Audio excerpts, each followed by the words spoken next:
Ну а Россия тем временем уже второй день сталкивается с необъяснимым поведением европейских партнеров. Сегодня Болгария подтвердила, что власти страны решили закрыть свое воздушное пространство для российских самолетов, которые доставляют гуманитарную помощь в Сирию.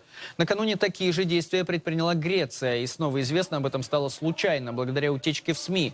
И только по следам публикаций болгарскому МИДу пришлось сегодня давать официальные подтверждения. Да, небо закрыли, но комментариев нет.